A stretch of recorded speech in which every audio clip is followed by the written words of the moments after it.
마태복음 26장 1절로 16절 본문 말씀 가지고요. 거룩한 낭비와 화려한 악덕이라는 제목으로 말씀의 은혜 나누도록 하겠습니다. 우리는 보통 비싼 물건을 보면요, 금값이다 라고 얘기해요. 아유, 금값이네. 배추가 금값이 됐어요. 뭐 이런 말들 하지 않습니까? 궁금해서 제가 오늘 금의 국제 시세를 한번 찾아봤습니다. 그랬더니 오늘 기준으로 1온스는요, 야쿠르트병 있지 않습니까? 그거의 반밖에 안 돼요. 한 28g 정도 되더라고요. 28g, 요만큼밖에 안 되는 금이 얼마일 것 같습니까? 자그마치 1796불이나 하더라고요. 그러니까 여러분 재테크하시려면요, 금에다가 재테크하시는 것도 좋은 방법일 것 같아요. 제가 왜 그런지 이따 또 알려드릴게요. 이 1온스밖에 안 되는 이 금이 거의 1800불이나 하니 정말 금값이다라는 말이 나올 만하죠. 왜 이렇게 여러분 금이 비쌀까요? 금이 왜 비싼지 여러분 한번 생각해 보셨습니까? 저는요, 다이아몬드 비싼 거를 이해를 못 하겠어요. 좀 이상한 사람인가요, 제가? 다이아몬드가 왜 비싸지 도대체? 저는 그런 생각을 해요. 금도 마찬가지예요. 금이 왜 비쌀까? 그랬더니 좀 조사해 보니까 그 금의 희소성과 유용성 때문에 그렇게 비싸다고 해요. 여러분, 금이 흔한 것 같지만 사실 지금까지, 그러니까 아마도 아담 때부터 시작했다고 해야겠죠. 아담 때부터 우리가 지금 살아오는 지금까지 전 인류가 채취한 금의 양이요, 2008년 말을 기준으로 해서 16만 3천 톤 정도밖에 안 된대요. 그러니까 전 인류가 지금 몇천 년을 지내면서 성경 연수로만 따져도 한 6천 년 되지 않습니까? 그 6천 년을 지내면서 총 이렇게 채굴한 금이 16만 3천 톤. 그러니까 이 정도면 여러분 감이 없으니까요, 한 올림픽 규격 수영장으로 2개 정도 채울 정도의 양밖에는 안 된다는 거예요. 올림픽 수영장 2개가 크긴 하지만 이 수천 년을 통해서 캔 금이라고 할 때는 별로 많지 않은 것이죠. 또 한 가지는요, 금을 생산할 수 있는 방법입니다. 여러분, 그 금이 그렇게 귀하면 금을 좀 더 만들어내면 되지 않나 이럴 수 있는데요. 여러분, 금을 생산할 수 있는 유일한 방법은요, 바로 초신성의 폭발이라고 합니다. 그러니까 금이 생기려면요, 지구가 한 번 더 폭발하면 돼요. 빅뱅 하면 돼요. 그러니까 금이 별들이 빵 터질 때 그때 생성되는 그런 물질이라는 거예요. 그러니까 이제 지구에는 금이라는 게 한정적으로밖에 있지 않은 거죠. 모든 것이 그렇기는 하지만 금은 그 양이 그렇게 많지 않고 더 이상 만들어낼 수도 없는 그러한 종류다라는 것이에요. 그래서 벌써 채광량이 이미 피크에서 꺾인 지가 오래됐고요, 그 양은 점점점 줄어들고 있다고 합니다. 그래서 사실 제가 이 새벽 예배할 때 이 본문을 가지고 금값을 찾아봤을 때와 오늘 찾아봤을 때가요, 지난 3월 1온스가 1728불이었어요. 그런데 오늘 찾아보니까 1796불이에요. 8개월 만에 68불 정도가 오른 거예요. 여러분, 금을 사시기 바랍니다. 예. 또한 이 금이 그 특성, 전성이라 그래가지고 왜 이렇게 얇게 퍼질 수 있는 특성이 금속 중에 최고라고 해요. 또 연성은 뭐냐면은 실처럼 뽑아낼 수 있는 성질이에요. 그 금이, 그래서 여러분 금침이라는 것도 있지 않습니까? 왜 한의학에 보면은 몸속에다 넣는 금침, 그런 것처럼, 또는 이 왜 금가루 왜 음식에다도 뿌려 먹지 않습니까? 금의 이런 전성과 연성 때문에 그렇게 할 수 있다는 거죠. 그러니까 금은 굉장히 귀한 것이다 라는 거예요. 그래서 사람들이 이 귀한 금에다가 이 금을 사기 위해서 뭘 지불하는 겁니까? 돈을 지불하는 거예요. 왜? 내가 지금 가지고 있는 1800불보다 요 28g의 금이 더 귀하기 때문에, 가치가 있기 때문에 얼마든지 내가 이 많은 돈을 내고 이 금을 갖겠다라는 것입니다. 여러분, 그렇습니다. 사람들은요, 더 가치가 있는 것을 얻기 위해서 내게 덜 가치가 있는 것을 주저없이 지불하는 거예요. 우리가 음식을 먹으면서 10불 또는 20불을 지불하는 것은 적어도 내가 먹는 이 음식이 지금 내가 있는 이 10불보다는 가치가 있기 때문에 지불하는 겁니다. 예를 들자면요, 그런 거죠. 여러분, 만약에 시간이 내가 가지고 있는 이 돈보다 가치가 있다라고 하는 사람들은 뭘 살 것 같습니까? 예? 그렇죠. 시간을 그러니까 어떻게 사겠냐고요. 그래서 구투고라는 패스가 있는 거예요. 왜? 빨리 가는 레인 있지 않습니까? 차 막힐 때. 사람들이 그걸 왜 돈 내고 왜 삽니까? 나는 막혀서 시간 죽이느니 몇 불 더 내고 갈 거야 라는 사람은 구투고 패스를 사는 거예요. 저는 없습니다. 대신에 저는 가끔 급할 때는 이 편지로 받는, 메일로 받는 그걸로 해서 그냥 그걸 가끔 이용할 때가 있어요. 그런 것이죠. 자, 그렇다면 저와 여러분은 내게 있어서 돈보다 더 가치 있는 게 무엇입니까? 그러니까 내가 한마디로 내 돈을 어디다 더 쉽게 빨리 쓰냐는 말이죠. 사도 바울은 다음과 같이 말했습니다. 디모데전서 6장 10절이죠. 너무나 유명한 말씀입니다. 한번 읽어볼까요? 돈 자체는 문제가 없어요. 그런데 그 돈을 너무 사랑하는 마음은 1만 가지 악의 근원이 된다는 거예요. 또 심지어 예수님은 이렇게 말씀하셨죠. 또 같이 읽어보겠습니다. 두 주인을 섬기지 못할 것이니 혹 이를 미워하고 저를 사랑하거나 혹 이를 중히 여기고 저를 경히 여김이라. 너희가 하나님과 재물을 겸하여 섬기지 못하느니라. 그러니까 예수님이 말씀하시기를 이 물질이라는 것, 그리고 사도 바울의 말을 빌리면 그 물질을 사랑하는 것은요, 마치 하나님과 견줄 만큼, 하나님의 라이벌이 될 만큼 그 돈이라는 것, 물질이라는 게 무서운 존재다라는 것입니다. 그러니까 저와 여러분이 쓰는 그 돈이 주로 어디인지를 가만히 살펴보면은 우리가 어디다 가치를 두는지를 분명히 알 수 있습니다. 그래서 여러분, 사람들 보면요, 오늘 제가 아까 검색해 보니까 어떤 유명한 힙합 스타하고 마이클 조단의 콜라보가 된 신발이 20억에 낙찰되는 그런 일이 있대요. 여러분, 신발 하나를 그렇게 돈 주고 여러분 사겠습니까? 200만 불씩이나 주고 사겠습니까? 미쳤죠? 그런 돈도 일단 없고요. 일단 그런 돈도 없고, 돈이 있은들 그걸 미쳤다고 그걸 사겠습니까? 그런데 산다니까요, 사람들이. 왜 그래요? 그 사람 생각에는 내 200만 불보다 이 신발이 더 내게는 가치가 있다기 때문이에요. 그 사람들은 돈이 진짜 많은 사람들이겠죠, 일단. 여하튼 내가 지금 어디다 물질을 쓰고 있는지 보시면 됩니다. 여러분, 예수님을 사랑하고 하나님을 사랑하는 사람은 당연히 예수님과 하나님의 나라와 관련된 일에 자신의 물질과 시간과 노력을 사용하게 됩니다. 오늘 본문에서 보면요, 예수님은 이제 모든 공적인 사역을 마쳤습니다. 이제 남은 사역은요, 6월절 어린 양이 되셔서 십자가에서 모든 인류의 죄를 담당하고 죽으시는 그 일만 남았어요.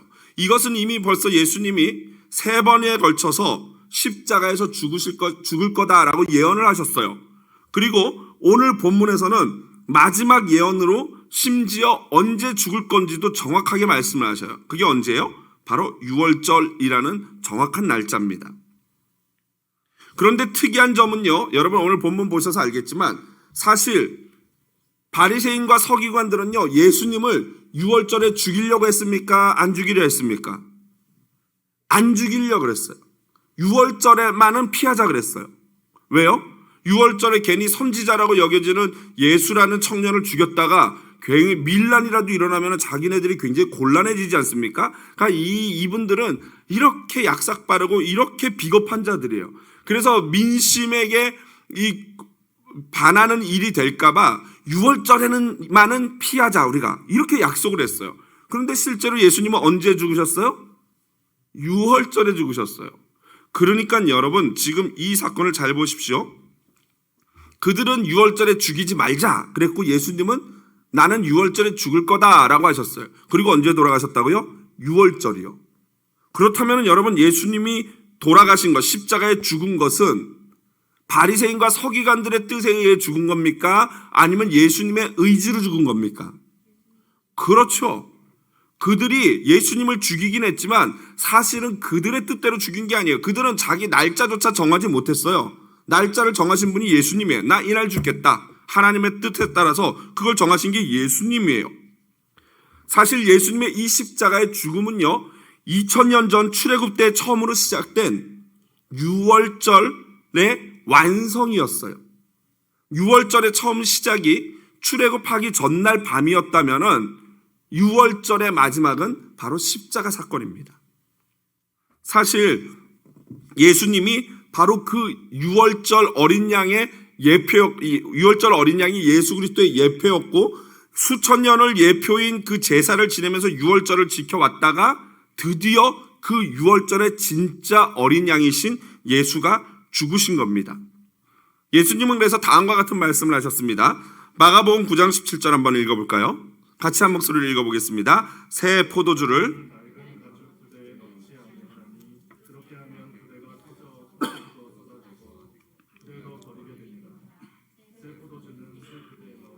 둘이 다 보존되느니라. 여러분, 바리새인들이 세리와 창기와 함께 식사하는 예수님을 보고 비난하고 또 금식하지 않는 제자들을 보고 비난을 했어요. 그때 예수님이 바로 이 비유로 말씀하십니다. 이 비유는 이스라엘 사람들에게는 굉장히 일상적이고 너무나 상식적인 그러한 비유죠. 일반적으로 포도주를 새로 담으면요, 그 새 포도주는 반드시 새 가죽 부대에 넣게 되어 있습니다. 왜 그렇습니까? 이 새 포도주는 담근 지 얼마 안 됐기 때문에 시간이 지나면서 발효가 됩니다. 그래서 발효가 되면은 포도주가 이렇게 거품이 나면서 부풀어 올라요. 그런데 이 팽창력, 발효되면서 커지는 이 팽창력을 낡은 가죽 부대는 오래돼서 유연성이 떨어져서 그 새 포도주를 담을 수가 없어요. 그래서 새 포도주가 이렇게 팽창해 올리면 낡은 가죽 부대는 점점 이렇게 빵빵해지다가 결국에 어떻게 됩니까? 터져버리는 거예요. 그런데 새 가죽 부대는 어떻습니까? 유연성이 있기 때문에 그 팽창하는 팽창력을 얼마든지 담아낼 수 있게 되는 것입니다. 여기서 바로 새 포도주는요, 예수님께서 십자가 사역을 통해서 완성하신 새로운 율법이에요. 예수님이 새 율법을 너에게 준다라고 하면서 어떤 말씀하셨어요? 서로 사랑하라. 하나님을 사랑하고 이웃을 사랑하라. 이게 새 율법이에요. 그러니까 사랑, 은혜라는 이 율법은 새로운 가죽 부대에 담겨야 돼요. 옛날 모세가 받았던 그 율법은 유대교라는 가죽 부대에 담아 있었거든요. 그런데 이제 새로운 포도주, 새로운 완성된 율법, 즉 예수님의 은혜, 사랑의 십자가는요, 유대교에 담을 수가 없어요. 다 터져버려요. 그래서 새롭게 준비된 가죽이 뭐냐면요, 바로 교회예요. 그래서 새로운 율법, 즉 예수님의 은혜, 사랑은 교회라는 곳에 예수님이 담아 주셨던 것입니다. 바로 이 비유가 그 사실을 말하고 있는 겁니다. 자, 이제 바로 이 십자가 사건을 앞에 두고 마태는 이제 6절부터 13절에 보면은 마리아가 예수님께 향유를 부은 사건을 얘기합니다.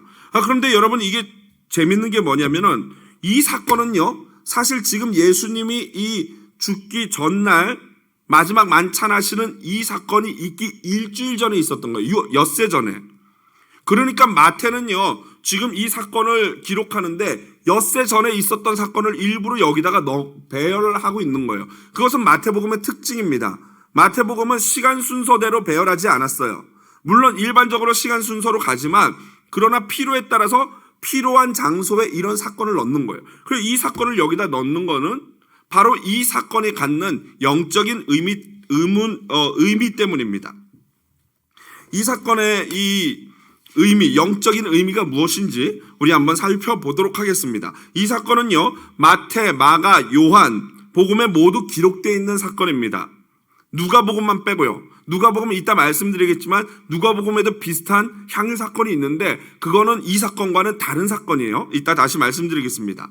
먼저 예수님은 나사로를 살리신 후에 이전에 문둥병을 고쳐줬던 시몬이라는 자의 집에서 파티가 열리고 거기에 함께 참여합니다. 죽었던 나사로와 나사로의 누이 마르다와 마리아, 그리고 많은 사람들이 그 잔치에 참여했던 것입니다. 시몬은요, 전설에 의하면은 나사로와 그 마르다 마리아 삼남매의 아버지다라는 이야기가 있고요. 또 다른 전설은 아니다, 이 시몬은 마르다의 남편이다라는 전설이 있어요. 사실 어떤 게 맞는지는 모릅니다. 정확하지 않습니다. 여하튼 그런 설들이 있는데 아마도 이 시몬은 문둥병 시몬이라고 하는 걸로 보아서 예전에 문둥병이 걸렸는데 예수님이 기적적으로 기적을 베풀어서 치유를 해준 사람이고, 그 사람이 너무 은혜가 감사해서 나사로를 살린 그 사건에서 나사로와 모든 동네 사람들을 초대해가지고 예수님을 초대해서 파티를 열고 있는 것입니다. 그런데 그 감사의 파티 현장에 한 여인이 식사하는 예수님의 머리에 향유 기름을 붓는 사건이 벌어집니다. 마태는 오늘 7절에 보니까 뭐라고 기록하고 있습니까? 한 여자가 라고 기록해요. 한 여자가. 어떤 여자죠? 그런데 요한은요, 친절하게도 그녀의 이름을 알려주고 있습니다. 같이 한번 읽어보겠습니다. 요한복음 12장 3절입니다. 큰 목소리로 읽어보겠습니다. 마리아는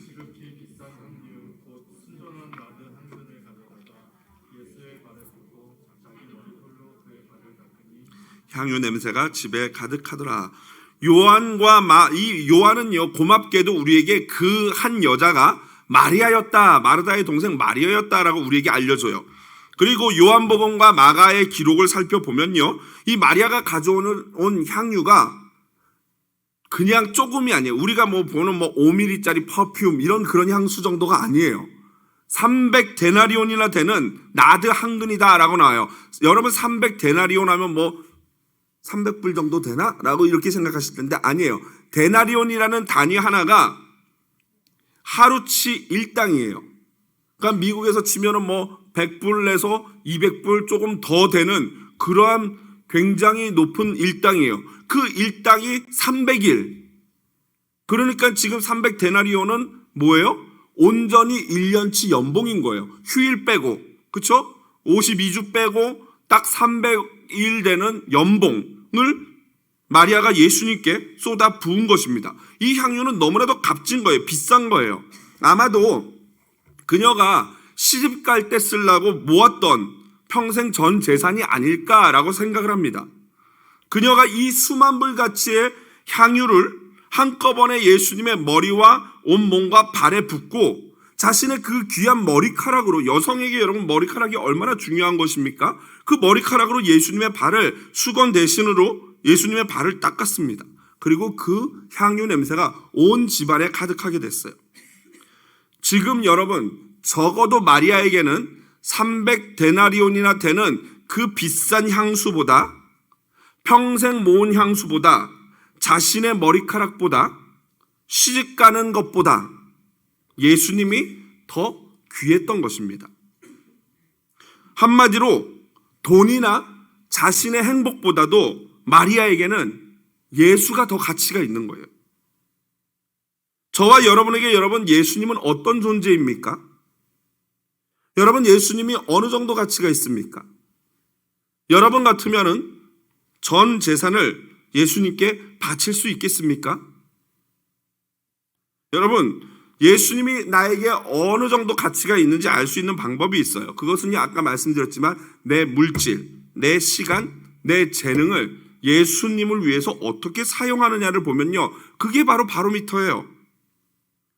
여러분 참 오늘날 우리 한국 기독교 참 안타까운 게 뭐냐면요, 이 옛날에는요, 이 막 교회 보면은 저 어렸을 때만 해도요, 막 권사님들, 막 장로님들 믿음 좋으신 분들이 있으면요, 교회가 좀 어렵거나 교회 무슨 일이 있으면요, 막 집문서 갖다 바치는 거는 일도 아니었어요. 그렇죠?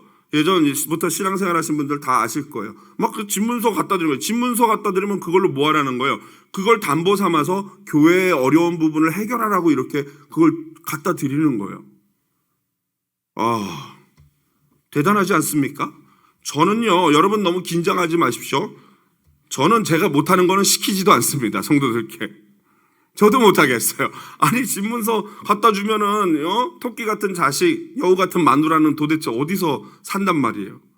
그럴 만한 믿음이 제가 못 돼요. 그러나 여러분, 하지만 저는 믿습니다. 저보다 훨씬 크신 믿음을 가진 성도님들을 얼마든지 우리 교회에서 나올 수 있을 줄로 믿습니다. 저 역시도 그런 믿음을 자라나도록 노력하겠지만 저는 목사가 교회에서 믿음 제일 좋다고 생각 안 해요. 목사는 그저 하나님이 주신 그 사역을 감당하려고 그냥 무던히도 그냥 발버둥 치는 사람일 뿐이고, 얼마든지 평신도 중에도 저보다, 목사보다, 심지어 장로, 권사보다 믿음 좋은 사람 있어요.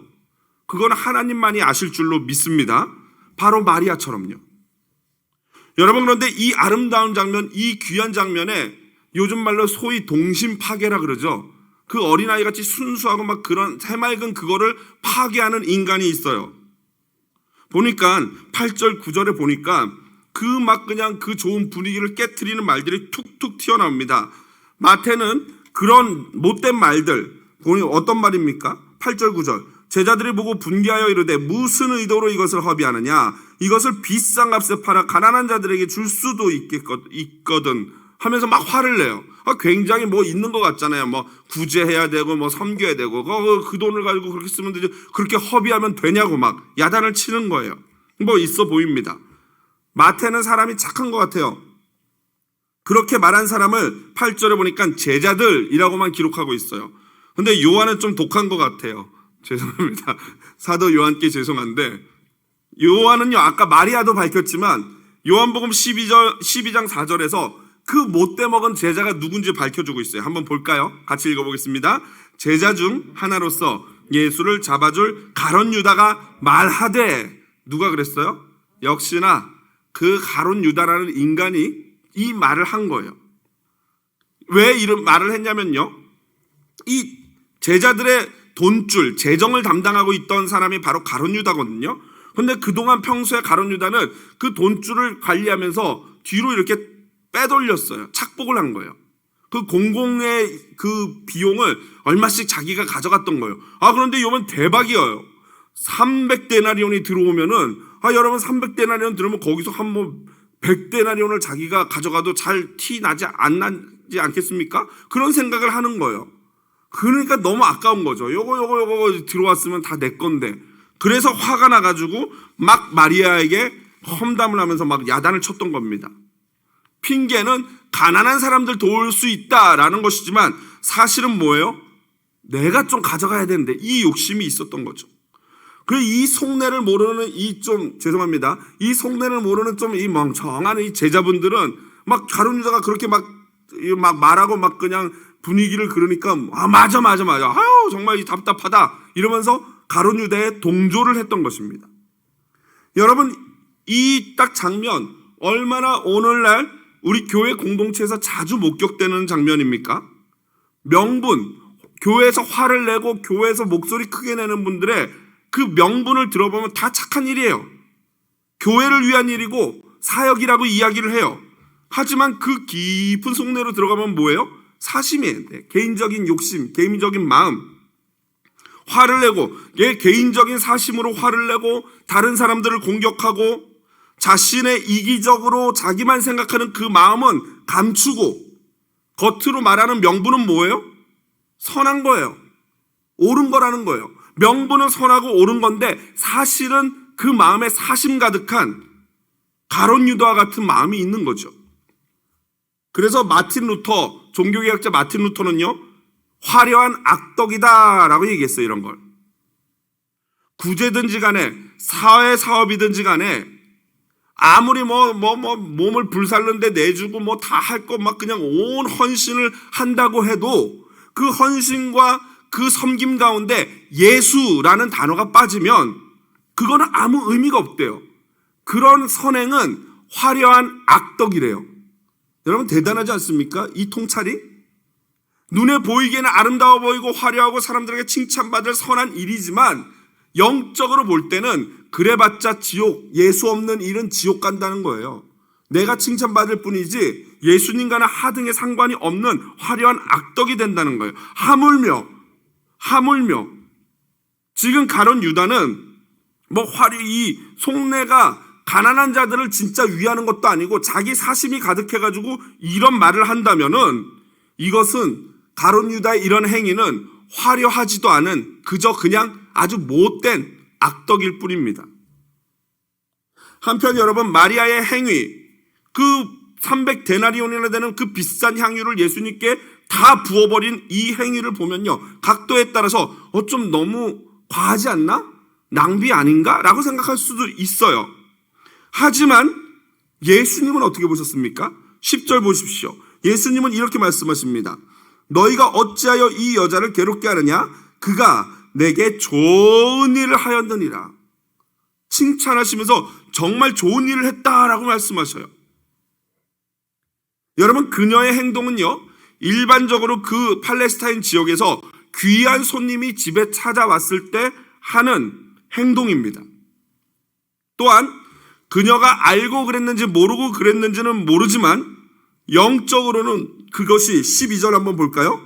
영적으로는 이 여자가 내 몸에 이 향유를 부은 것은 내 장례를 위하여 함이라.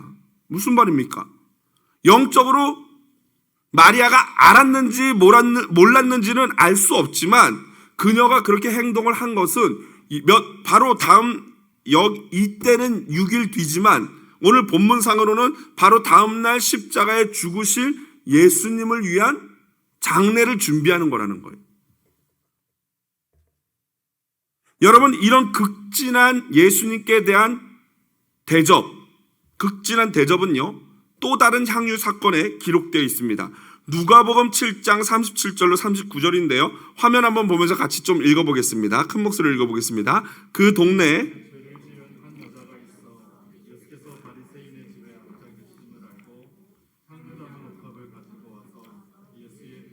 그 발 곁에 서서 울며 눈물로 그 발을 적시고 자기 머리털로 닦고 그 발에 입 맞추고 향유를 부으니. 이 본문은요, 좀 띄어놔 주세요. 이 본문은요, 일반적으로 오늘 우리가 읽은 마태복음의 본문과 같은 거 아니냐라고 오해를 받는 본문입니다. 그러나 전혀 다른 본문이에요. 그러니까 성경에서 보면은 예수님에게 기름을 부은 여자가 2명이 있었다는 얘기가 됩니다. 오늘 이 본문은요, 시몬이라는 바리새인이 예수님을 초청했어요. 하필 그 바리새인의 이름도 시몬이고 오늘 마태복음에 나오는 그 잔치집도 시몬이에요. 그래서 사람들이 헷갈리는데 이 시몬은 바리새인 시몬이라고 나와 있고 그가 예수님을 초대한 거는 예수님을 테스트해보기예요. 위함이에요. 별로 예수님을 신뢰하지 않지만 어디 한번 간이나 좀 볼까 하면서 예수님을 부른 거예요. 예수님을 불러서 초대했는데 어떤 일이 벌어졌냐면요, 오늘 본문에 보면 그 동네에 누가복음 본문에 보면 그 동네에 죄를 지은 한 여자가 왔다 그래요. 그 죄가 어떤 죄인지는 모르지만 이 죄를 지은 한 여자를 학자들은 누구로 보냐면요, 7 귀신 들렸던 마리아로 봅니다. 예수님이 귀신 내쫓아줬던 그 마리아 있지 않습니까? 그 마리아도 이름이 똑같은 마리아죠. 그 마리아가 예수님께 고침을 받고 너무나 그 은혜가 감사해서 예수님께 달려나온 거예요. 그리고 그녀는 사람들이 창녀다라고 보기도 합니다. 왜 그러냐면요, 시몬이 그 여자가 와가지고 향유를 붓고 예수님의 자기의 머리카락으로 예수님의 발을 다 닦이고 예수님의 발에 입 맞추는 걸 보면서 시몬이 속으로 이유 이러면서 생각한 거예요. 예수라는 저 청년이 진짜 선지자라면은 지금 지 발에 입 맞추는 저 여자가 어떤 여자인지 알 텐데, 더러운 창녀, 죄 지은 여자, 그런 여자인 줄도 모르고 저 가만히 발에다가 키스 받는 거 보니까 저 청년 저 사기꾼이구만, 이렇게 속으로 생각을 하고 있었던 거예요. 그때 예수님이 그의 생각을 아시고 바로 시몬에게, 바리새인 시몬에게 그녀의 행동과 시몬 본인의 행동을 비교해서 말씀해 주십니다. 당시 아까도 말씀드렸지만 팔레스타인 문화는요, 귀한 손님이 우리 집에 왔다 하면은 첫 번째로 그 집에서 가장 천한 종을 시켜서 집에 들어오시는 그 VIP에게 발에다가 물을 부어가지고 발을 깨끗이 먼저 씻겨줍니다. 그리고 나서 집에서 좋은 비싼 향수를 가지고 나와가지고 그 손님의 머리에부터 부어서 모든 냄새를 향기 좋게 만들어줍니다. 그리고 나면은 주인이 그 손님에게 얼굴을 어긋맞히면서 뺨에다가 키스를 하면서 환대를, 웰컴을 하는 것입니다. 그런데 바리새인 시몬은요, 예수님이 말씀하시기를 너는 내가 이 집에 들어왔을 때 발 씻을 물도 주지 않았다라고 말씀해요. 그러니까 바리새인 시몬에게는 예수님의 가치가 뭐예요? 발 씻는 물도 아까운 그런 존재인 거예요. 반면에 귀신 들렸다 낳은 이 여자, 창녀일지도 모르는 그녀는요, 아마도 그녀의 전부였을 것입니다. 그 향수를 가지고 예수님께 쏟아 부은 거예요. 그 예수님이 그걸 아시고 이렇게 말씀하시죠. 같이 읽어보겠습니다. 누가복음 7장 47절입니다. 같이 읽어보겠습니다. 이러므로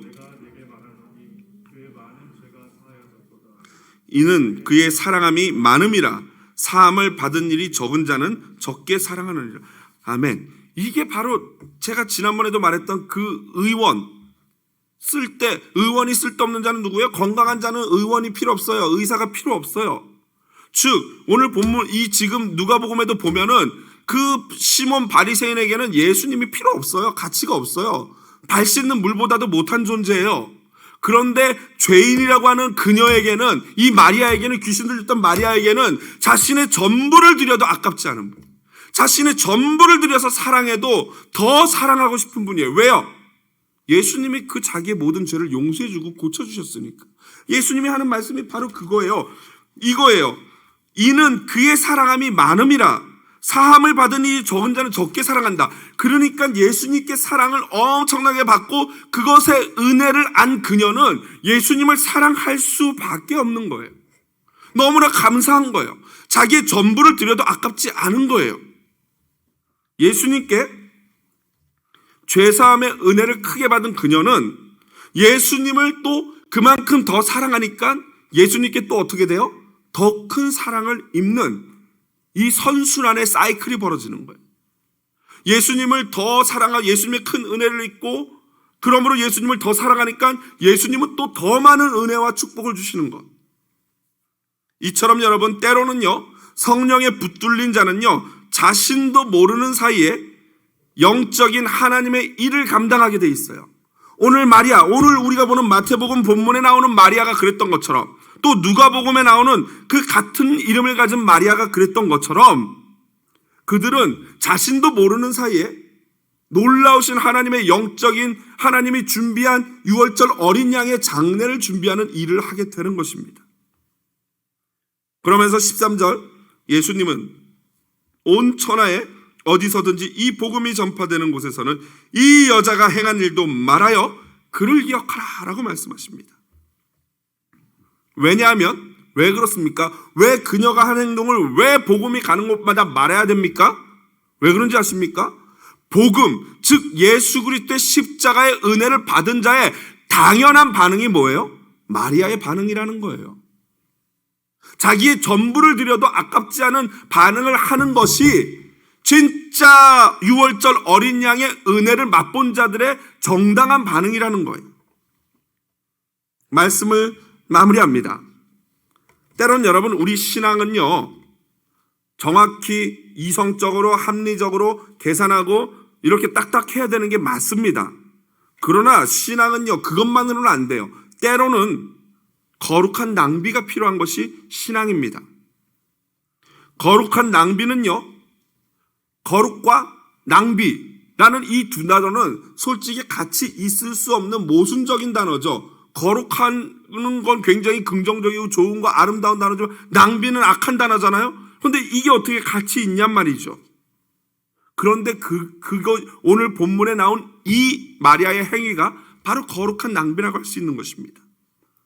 예수님을 사랑하는 자는요, 무엇보다도 예수께 가치를 부여하는 자입니다.